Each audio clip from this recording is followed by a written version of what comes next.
All right, let's just start, David, with during the summer, does anything change for your department as far as all that kind of stuff, or you're just getting ready for the fall semester?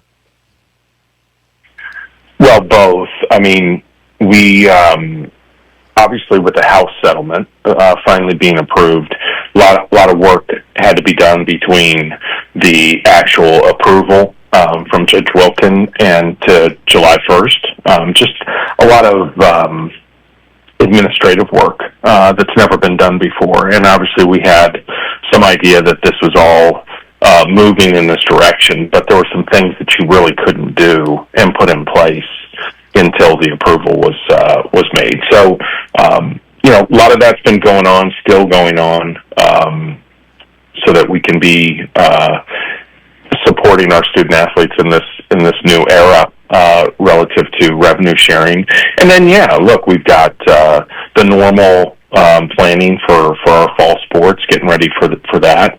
We just hired a tennis coach, which I think the announcement just went out because our longtime coach retired. So there's never a dull moment.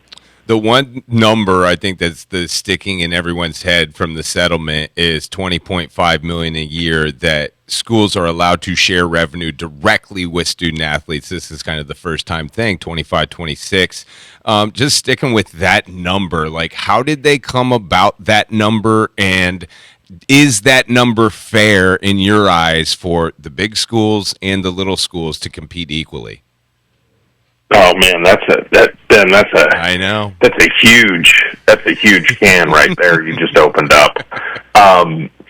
How the NCAA and the four commissioners of the power conferences, because that's really right. Who was at the table negotiating all this.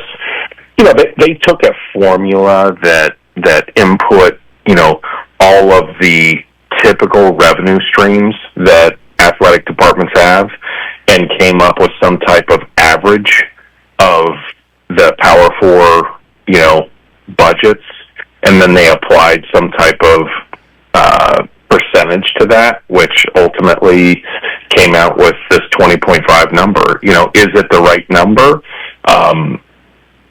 It's certainly significantly more than what was being shared previously, which was zero.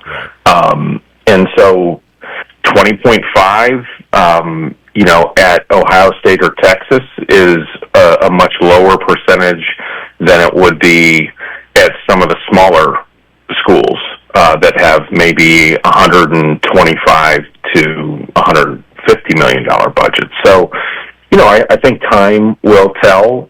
Things will evolve. I think the bigger challenge is, the fact that there is no really structure to it from one school to the next. It's totally up to each school, which, right. That might be a positive thing. I mean, every school is unique and different. Every school has its own traditions in different sports, and so it gives you the flexibility to invest where you want. But, is it the right number? Is it going to grow? We'll see. Time will be the dictator relative to that. Talking to David Benedict, the Uconn Huskies athletic director.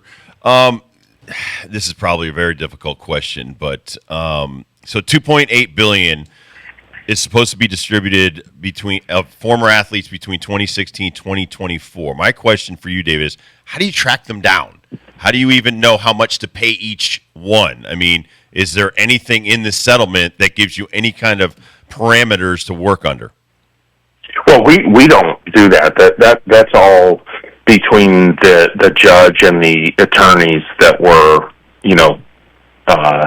settling this case. And the judge was the arbiter of how the money was going to get distributed.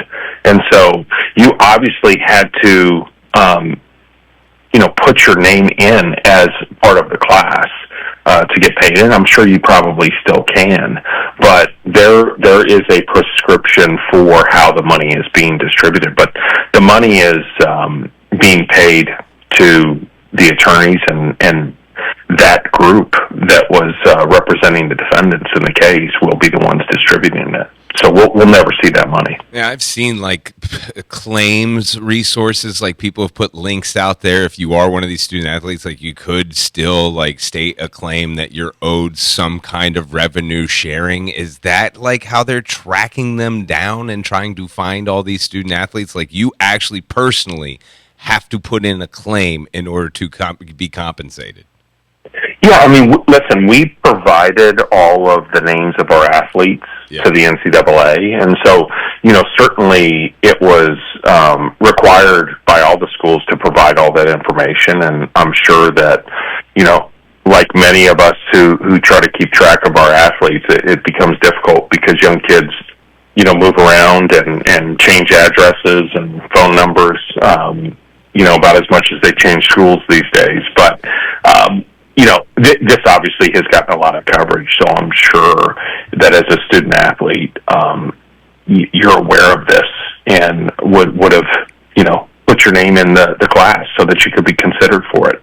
My biggest fear on this, with the $20.5 million per school, and just like we've done this so many different ways where we see somebody or see another school, and I shouldn't say we, another school sees another school doing something they shouldn't do, whether it's tampering or paying extra funds that shouldn't be done. And then that school says, hey, that school's not doing it right. And then nothing ever happens. Like the enforcement issue on this, I'm just thinking, you're throwing out Ohio State, Texas, just using them for example. They're going to compete as much as possible, and they're going to try to push the envelope as much as possible.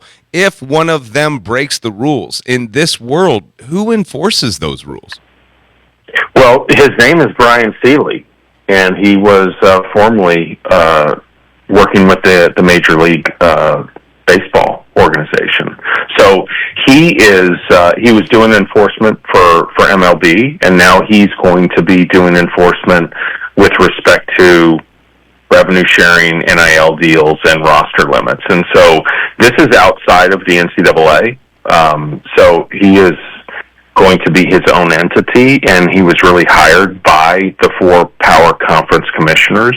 And, time will tell. I think the unique thing about college sports, unlike, I think, the professional sports where you've had collective bargaining and generally the league has come up with rules to create equity to a degree. It doesn't mean that, there's salary caps and all these different things, but, and I'm not an expert in all of that, but I know that there's the ability to go over the cap, but you have to pay a penalty.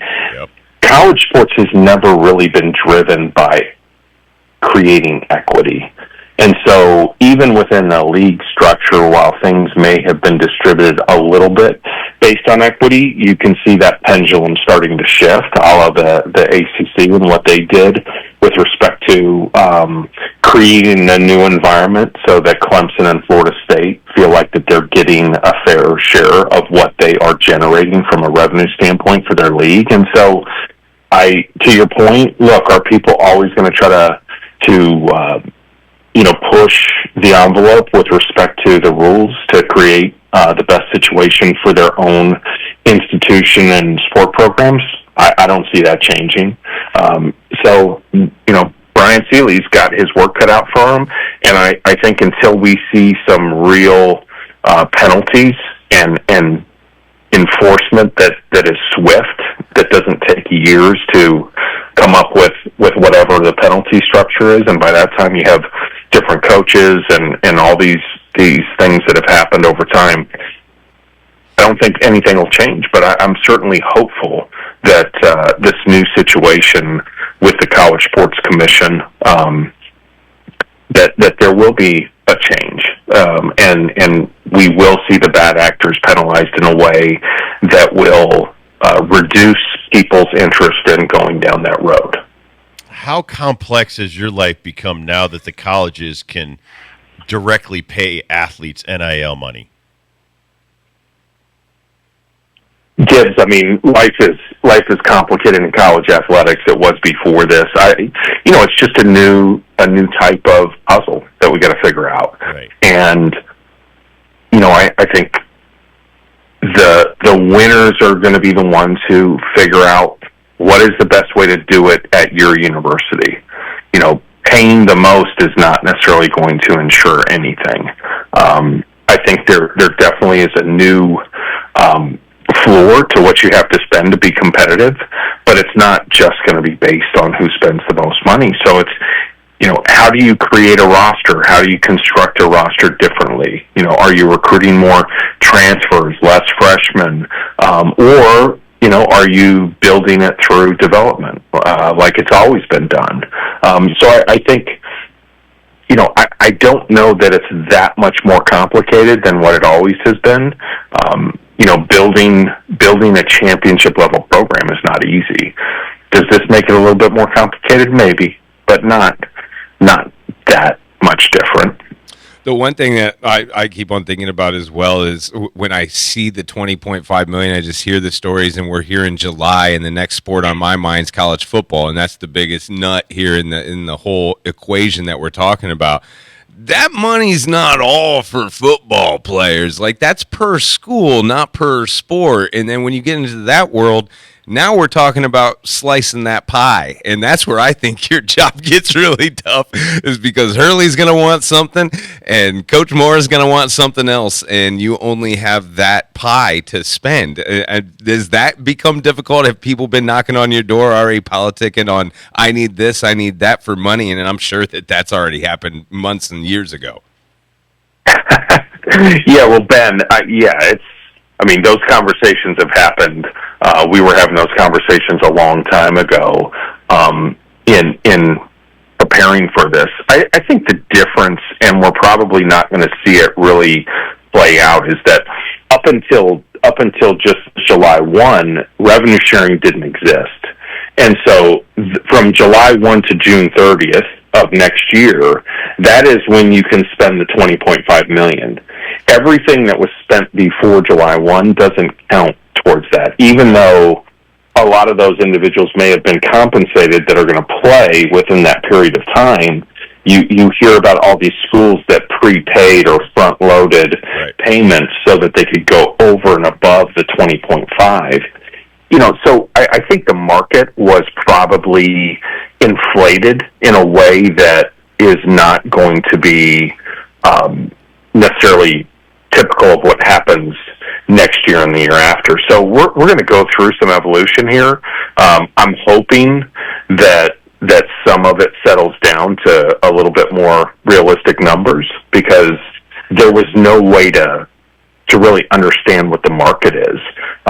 But one of the aspects to opting into revenue sharing is that by opting in, you are required now to provide the NCAA all of the information relative to revenue sharing. So you have to basically say, hey, this is the roster for this sport, and these are the individuals that are being compensated or for the rights to their NIL, and this is the amount. And so while you won't ultimately be able to go into a database and see what individuals are making, you'll be able to see aggregate information so that we can be much better at understanding what the market is, versus being on the phone with an agent that really doesn't have a lot of professional experience, and they're giving you numbers that don't make any sense. And so this is going to be really helpful over the next year to have some sort of database that you can go into, just like we do when we're hiring coaches or we're signing new contracts. You want to look at what the market is. You want to understand, what are the coaches, and we did this with Coach Hurley. As he won championships, you start to compare him to a different group within the marketplace, and you want to pay people appropriately for what you expect from them, and it's going to be no different for our student athletes. How do you do that with the high schoolers? Well, it's really going to be based on what position they play, and it could be any sport, what the production you expect from that individual, maybe in year one, but over a period of time, which, unfortunately, I think that's one of the bigger challenges is, you can't necessarily plan to have kids over 4 years. But I think this is going to be a new era because you have an agreement that you're signing. I'm not sure you want to call it a contract, but you have an agreement that you're signing that will have, there will be some teeth to these agreements, that if you leave early, you may have to pay some of that back. So lots to learn still. I think the environment is going to continue to play out over the next, couple of years. And while I believe that there's progress that's been made, I'm not sure that we've gone far enough. There's some people beginning to really start talking publicly about collective bargaining, and I think it's a worthy conversation. I really do. I don't know how you create a set of rules and apply them to a group of individuals that really aren't participating in the process and expect that that's going to be a long-term solution. How excited are you and Coach Hurley on how well Jacob Furphy and Eric Reeby played in the FIBA U19? I mean, Reeby helped Germany get a silver medal. He was awesome. Furphy, the same for Australia. I mean, that's got to be cool for your incoming freshmen to look like that on the world stage. Yeah, I have not been able to see I think they call him Tazzy, Furphy, because he's the Tasmanian devil or something. I love it. But so I hear him referenced around Worth as Tazzy, but obviously really exciting. I'm not surprised, only because I know our coaches were really high on him, but he never made it to campus. Where Reeby actually was on campus for a little bit before he left. And I will tell you, when I saw him, I was, I don't know if I was blown away, but I was really, really impressed with his athleticism and how he moved for a big kid that's, probably 18 years old. Donovan, we all know how great Donovan was for us. And he's, probably one of the best freshmen, sophomore, big guys in a long time. But Reeby moves as well as Donovan did, if not better than Donovan did as a sophomore. I mean, he has unbelievable athleticism and footwork. I don't know if he's as long as Donovan was, but he is. He's really exciting. I was very, very. I don't want to say relieved, but that kid's going to be able to put in, just like Donovan did as a freshman, 10, 15 minutes a game and be a force. He's not going to be, he will be much different than Terrace Reed, but I'm really excited to see him develop. And look, you get a kid like Taz that can shoot the ball, that can get the mid-range and is a grinder that will go in and fight for a board inside. I mean, you love to have those kinds of kids, and that's what Coach Hurley loves. So to have two freshmen coming in, we're going to be really deep next year, very deep. And Uconn representing all over the world. And speaking of that, we talked about this with Uconn women's basketball like a couple of years ago when you and I were chopping it up about NIL and foreign student athletes. Have we figured that out yet? Are these foreign student athletes going to be able to partake in NIL next year or anytime soon? They're going to be able to take and be a part of receiving revenue sharing, and it's going to be it's going to be in the area of what is being referred to as passive income.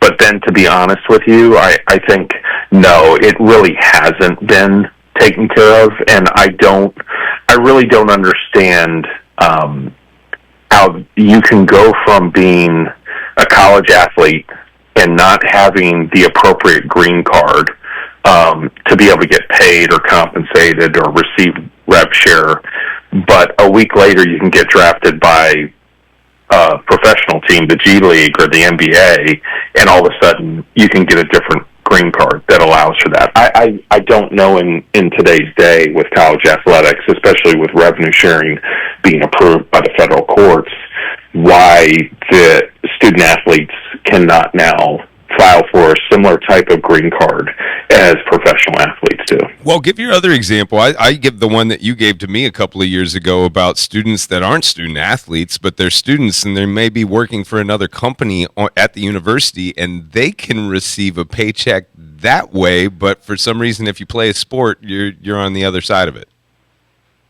Yeah, it's all based on the fact that you're coming over on a student visa, and there's limitations within the federal law for student visas. I just think that there needs to be another,